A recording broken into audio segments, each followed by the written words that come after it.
Montana Territory, June 1879.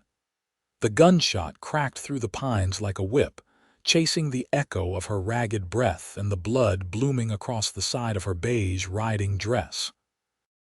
Joanna Hale stumbled through the underbrush, one boot missing, hands clawing at the dirt as she crawled toward the creek below. Her veil hung loose around her shoulders, tangled with pine needles and sweat. Behind her, the hooves were closing in. She pressed a hand to her side. Warm, wet. The bullet had gone clean through, but it was high, too close to the ribs. Another shot rang out behind her further now. They had not seen where she fell. She dragged herself the last few feet down the slope and slipped into the water, letting the current pull her. Cold pain shot through her body, and she bit down on her lip not to scream. The sky above turned to rippling silver. The last thing she saw before everything went black was a shadow on horseback up ahead, silhouetted against the fading sun. Landon Zeller had been out checking the north fence line when he saw her half-drowned, bloodied and caught in the current like a rag doll. He did not hesitate. He dropped from his horse, hit the water, and pulled her out with both arms wrapped tight around her. She was unconscious, skin cold as stone, lips cracked. He did not ask who she was or why she had a bullet in her side. He only wrapped her in his coat, lifted her onto his horse, and rode. The cabin sat tucked in a clearing 2 miles upriver, far enough from town that no one came around unless asked. Landon preferred it that way. He laid her on his cot and bandaged the wound in quiet, her breath shallow and uneven. She woke at dawn. Joanna's eyes fluttered open, and for a moment she only stared at the ceiling rough-hewn beams above her, the smell of pine smoke and horses. Her side throbbed. Then she turned her head and saw the man. He was by the stove, pouring coffee. Tall, broad shoulders, dark hair too long to pass for tidy. His shirt sleeves were rolled up, forearms dusted with dirt and dried blood. Hers, probably. She tried to sit up. "You need to lie still," he said without turning. "Where?" "You are safe." She stared at him. "You do not even know my name." "No," he said, walking over and setting the coffee on a crate beside her. "And I do not need to. You were bleeding. That was enough." She stared at him a moment longer. "Joanna," she said finally. "Joanna Hale," he nodded. Landon Zeller. She flinched when she tried to sit up again. Ribs bruised, bullet went clean through. Lucky. "I did not feel lucky." He moved to the corner and pulled a blanket down from the shelf. "You will." By the third day she could walk slowly from the cot to the doorway. Landon watched her from the porch, his eyes steady but unreadable. "Are you going to ask?" she said, bracing herself against the frame. "No." "Why?" "Because if you want to tell me, you will." She looked out at the trees, the silence heavy between them. Then she said, "I was supposed to marry a man named Evan Talmadge. Railroad money, land, all that. My father arranged it. I said no." Landon's jaw twitched. "I told them I would not marry a man who looked at me like I was a prize horse. Evan did not care. He said I was already bought. And he shot you." I ran. He chased. His man pulled the trigger. Landon looked away, his fists clenched. "You are not going back." "I know." That night she sat beside the fire while he carved a new latch for the barn door. She watched him, her fingers curled around a mug of tea. "You live here alone?" "Yeah." "No wife?" "No." "Why not?" she asked quietly. He paused. "Some men are not made for town life." She smiled faintly. "Maybe some women are not either."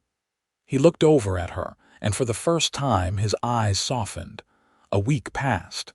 She healed slowly, the bruises fading, the wound scabbing over. She helped him with chores, gathering eggs, brushing the horses, folding linens. He never asked her to, but she wanted to. She needed to feel useful again. One morning she found him splitting wood out back, shirt off in the sun, sweat trailing down his back. "You are going to wear yourself out," she said, setting down a basket of washed clothes. He looked up, expression unreadable. Someone has to keep the place running. She stepped closer. Let me help, I can handle it. I did not mean with the wood. He looked at her then. Really looked. Her hair was loose, falling around her shoulders, and her hands were no longer shaking. She stood tall, firm on both feet. Joanna. I am not asking for anything, she said, voice low. I just want to stay for a while, he exhaled slow. Then stay. She reached out, touched his arm lightly. He did not pull away. Something passed between them, quiet but sure as sunrise. That night, it rained. She woke to the sound of it on the roof and the scent of wood smoke lingering. She stepped into the main room and found Landon asleep in the chair by the fire, boots still on, a book fallen to the floor. She pulled a blanket over him and stood watching him for a long time. Joanna, he said, voice rough. She froze, his eyes opened slowly. Could not sleep, she shook her head. Too quiet, he nodded. You get used to it.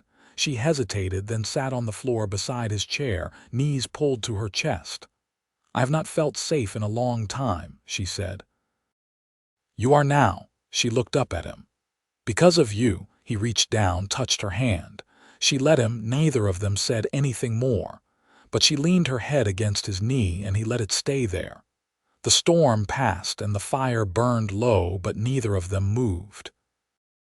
The meadow past the ridge bloomed late that year, slow to green after a hard spring. Wind moved quiet through the grass, brushing past the seed heads as if not to wake them. Joanna stood at the edge of it, arms wrapped around herself, watching Landon ride the slope back from the south line. He rode without hurry, shoulders loose, reins slack in one hand. She hadn't meant to follow him out that morning, she'd meant only to walk, test her strength, but the sky was so wide it pulled at her feet, and the air smelled of yarrow and damp earth. She hadn't realized how tightly she'd held herself until the land gave her room to breathe. Landon dismounted and led the horse up toward her. His shirt was open at the throat, dust clinging to his boots.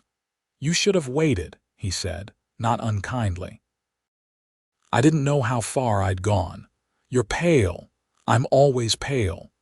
He studied her a moment, then handed her the canteen from his saddle. Drink anyway. She took it. Do you always lie like this? Like what? Answering questions with your eyes and not your mouth. He gave a faint sound that might have been a laugh. You get more truth that way. She looked past him at the distant trees. I used to think truth came from books. The kind with gold leaf titles and names of men who never touched dirt. What changed your mind? They never had anything to say about bruises under corsets, or what it's like to listen to your own father bargain you off like a mule. He stood quiet beside her, the breeze tugging lightly at his collar. He didn't offer pity, she hadn't asked for it. I've been thinking, she said, about the next piece of my life, what I'd build if I had the choice. And I'd want a place with windows that face east, and a stove that doesn't smoke, maybe a goat, not much else. He glanced at her. That sounds like a fine plan. I don't need fine, she said. I need real. He didn't blink. Then you're standing in the right dirt. That night, she cooked for the first time since arriving cornmeal cakes and wild greens, the skillet blackened but steady over the fire. Landon came in late, smelling of horses and sun-warmed leather. He set down a coil of fencing wire and washed his hands at the basin without speaking. She handed him a plate. He raised his brows. You didn't have to. I wanted to. He sat across from her, took a bite, and nodded. Crisp edges. That's the mark of someone who knows what they're doing. She sat back, pleased despite herself. My mother taught me, before she stopped speaking above a whisper. Landon's gaze lifted.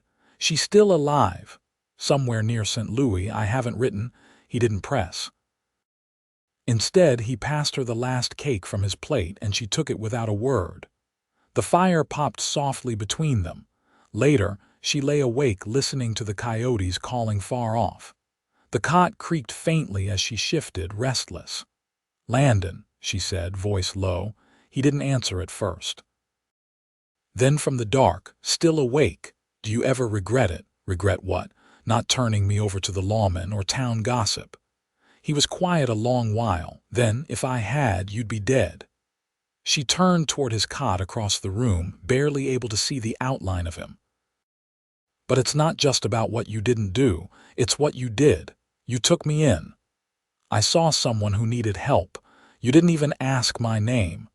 I figured you'd give it when you were ready. I think I was ready the moment you didn't ask." She heard the shift of fabric as he turned toward her. "I'd do it again," he said. Something settled in her chest then, firm and warm and unexpected. She stared at the rafters until her eyelids grew heavy. By the time morning came, she knew she wouldn't be leaving. Not yet.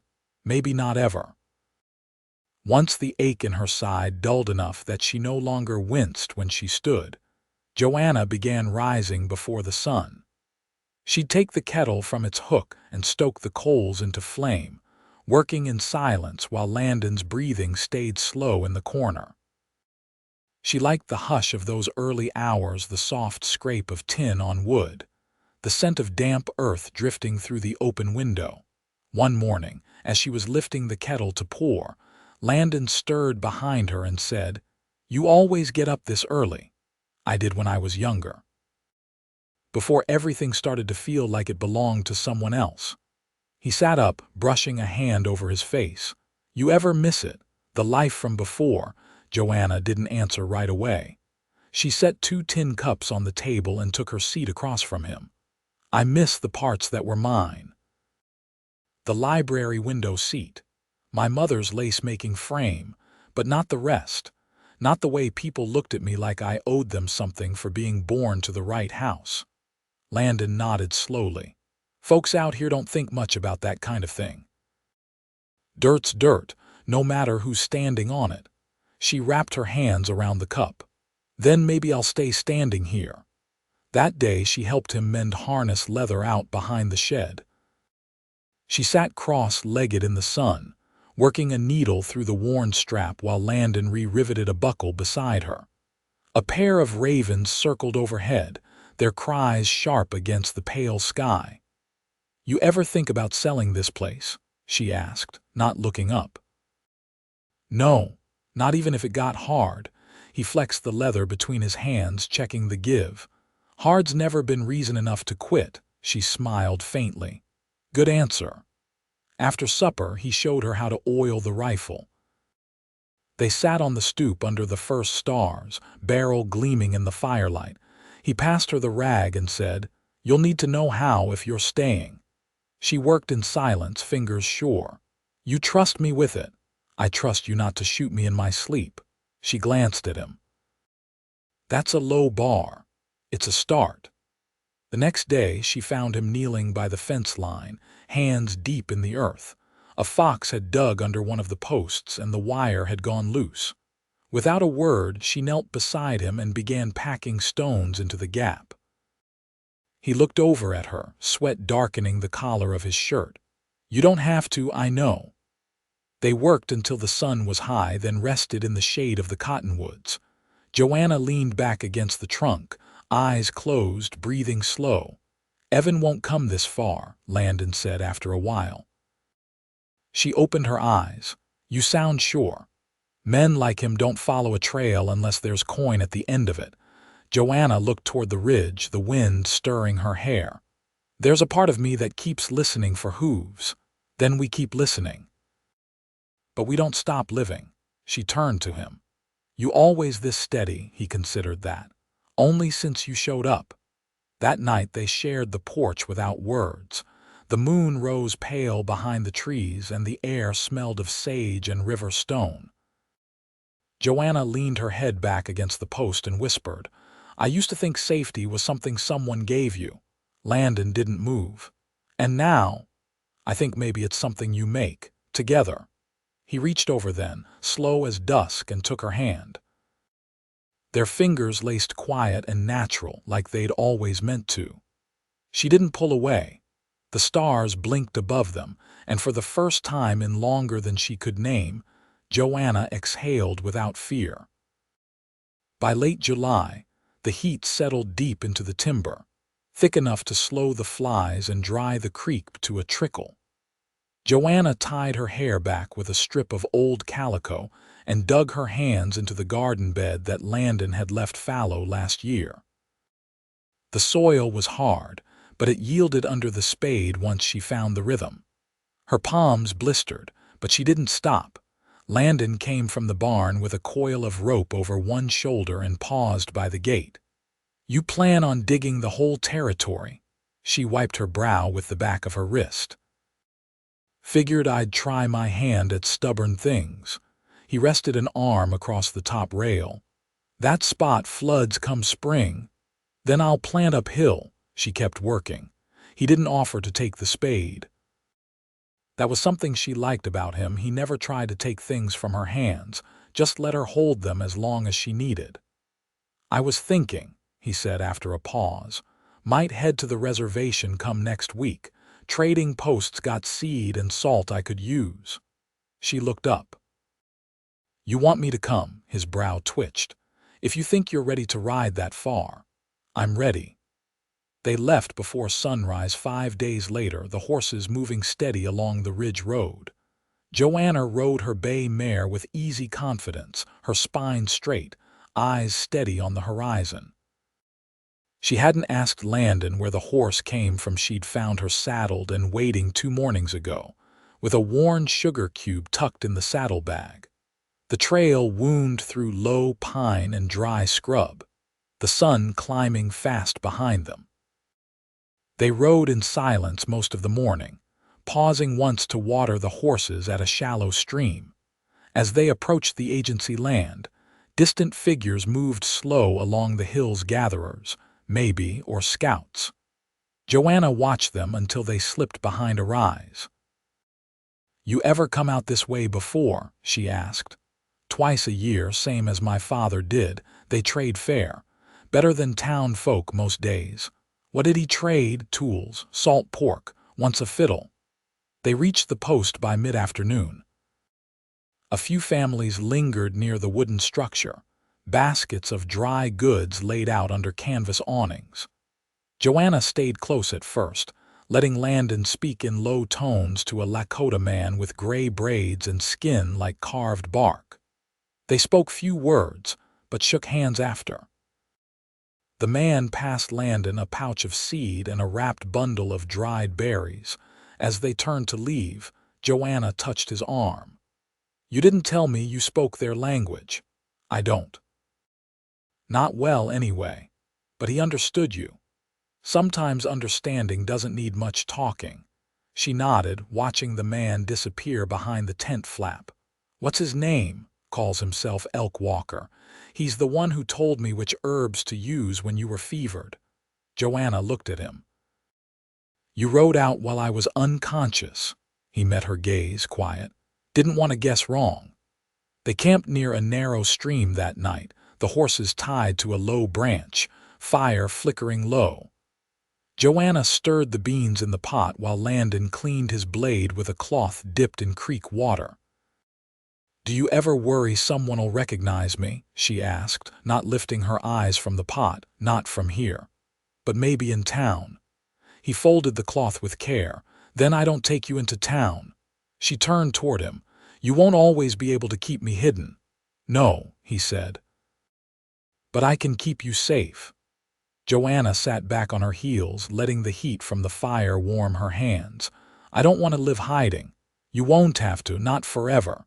She watched the flames shift. "I've been thinking about the old smokehouse. The roof's still good. We could clean it out. Make it a proper root cellar." He looked over at her, something unspoken settling between them. "You planning to stay through harvest?" "I'm planning to plant enough to need one." He nodded once, slow. "Then we'll build it." The fire popped and she reached for her cup. "I know I'm not." She hesitated, then started again. "I know I wasn't brought up for this kind of life." "I don't want someone brought up for it," he said. "I want someone who'll stay." She looked across the fire at him, her voice soft. Then I already have. He leaned forward, elbows on his knees, and she reached out without needing to think. Their hands met in the middle, fingers closing slow and sure. The night deepened around them, and for the first time in years, Joanna felt like she belonged to something she'd chosen. Not a promise made in a ballroom or a name whispered behind fans, just this. A fire. A man who never asked her to be anything but alive, and the quiet strength of her own hands in his. The first frost came early that year.